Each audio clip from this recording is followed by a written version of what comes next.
নমস্কার, আমার সামনে ব্লগে আপনাদের সবাইকে অনেক অনেক স্বাগত। সন্ধ্যার সময় কালকে মনে হলো কিছু একটু ঝাল ঝাল বানিয়ে খাই। মিষ্টি খাওয়া মানুষ কেন এখন হঠাৎ করে মাঝে মধ্যে ঝাল খাওয়ার মন যায় বুঝে উঠতে পারিনি।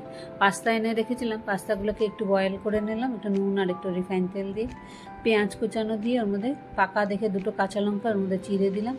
এবার পাস্তাগুলো দিয়ে যা রোজকার মশলা, একটু নুন, একটু হলুদ, একটু জিরে ধনের গুঁড়ো, একটু লঙ্কার গুঁড়ো দিয়ে মিশিয়ে উপরতে একটু টমেটো সস দিয়ে মিশিয়ে এবার নিয়ে নিলাম। খেতে কিন্তু দুর্দান্ত হয়েছিল, বেশ সেই ঝালঝালই লাগছিল। এবার দেখুন সকালবেলা উঠে মোটামুটি এখন আর 8টা বাজে, কাজকর্ম সবই শেষ। রান্নার দিদি এসে যে 8টা না, ভুলই বললাম, 9টা, 9:30টার কাছাকাছি। যে রান্না করা সে এসে রান্না করে চলে গেছে। জামা কাপড় আমি আমার স্নান পূজা আজকে সবই হয়ে গেছে। সকালবেলা যখন ও রান্না করার দিকে করছে, জন্য আমি বাসি কাজকর্ম সেরে স্নান করে পূজা টুজা দিয়ে নিয়েছি। গাছগুলোকে সব এই কুকুরের জন্য উপরে উঠিয়ে দিতে হয়েছে। গাছগুলোকে সমস্ত চিবিয়ে পাতাগুলো সব খেয়ে ডাল পাতা সব নষ্ট করে ফেলেছে। এবং রান্নাঘরের মধ্যে আজকে যাই আগে উমার খাবারটা দিয়ে দিই, মানে কাঁকরোল আর পেঁয়াজে ভাজা আর সঙ্গে পরোটা করে দিয়েছি, আর টিফিন কারিতে ভাত দিয়ে দিয়েছি। 2 দিন ধরে ভাতই দিচ্ছি, রাত্রের জন্য আর ভাত রাখছি না।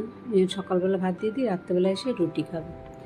এখন এখানে রান্নার মধ্যে আজকে কী হয়েছে, ওইদিকে রান্না করে তো সেই জন্য রান্না করার সময় আর ভিডিও করি না, আমি বাইরের কাজ করতে। এখানে হচ্ছে শুটকি হয়েছে আলু দিয়ে, কুয়াশ দিয়ে, লঙ্কা ছাড়া।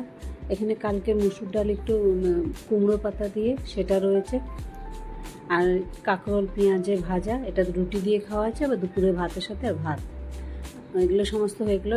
ঢাকনাটা দিয়ে নিই। আর এই বাটিতে রয়েছে কুকুরের জন্য আলাদা করে ভাত।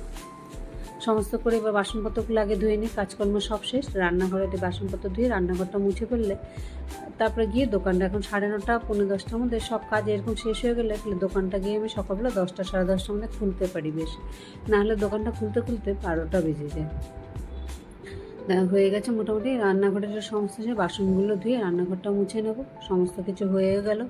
এই বাসনগুলো ধুয়ে রেখে এখানটা গেলে আধা ঘন্টার মধ্যে সমস্ত জলও ঝরে যায়, আর বেশ সুন্দর রোদ পড়ে তো এত, সব বাসন কিন্তু শুকিয়ে একেবারে কড়কড়া হয়ে যায়। কোনো বাসনের মধ্যে আর মানে জলের কোনো ছিটাফোটা কিছু থাকে না, এত সুন্দর রোদ পড়ে এই জায়গাটাতে। ঠান্ডার দিনের জন্য তো খুবই ভালো, কিন্তু গরমের দিনে প্রচণ্ড গরম হয়ে যায়। দুপুর দিকে রান্নাঘরটার মধ্যে থাকা যায় না। চলুন রান্নাঘরে কাজকর্ম সেরে এবার দোকানে এসে পড়লাম। দোকানে এসে 2 দিকে যে তো দরজা, এই পাশেও দরজা এই পাশেও দরজা, এসে এখন ওই বসে রয়েছে কিছুক্ষণ ধরে। আর বাইরেটাই এত প্রচণ্ড রোদ, সেই জন্য নারকেলের জলগুলো কিনে, নারকেলের জলগুলো বেশ ভালো সেলও হয়ে যায় আমার এখান থেকে। আর এখানে এত রোদ দিয়েছে আজকে গরমে, এমনি তো ডাক্তারে আমাকে মিনিমাম 5 লিটার জল খেতে দিয়েছে। দোকান থেকে এসে আগে ওর ভাতটা দিয়ে আসি। ওর ভাতের মধ্যে মাছ নেই যখন, সেই জন্য দই দিয়ে দিলাম। ওকে ভাতটা দেওয়া হলে আমার দুপুরের একটা অনেক বড় কাজ শেষ। এবার নিজে খেয়ে নেবো, ব্লগটাকেও শেষ।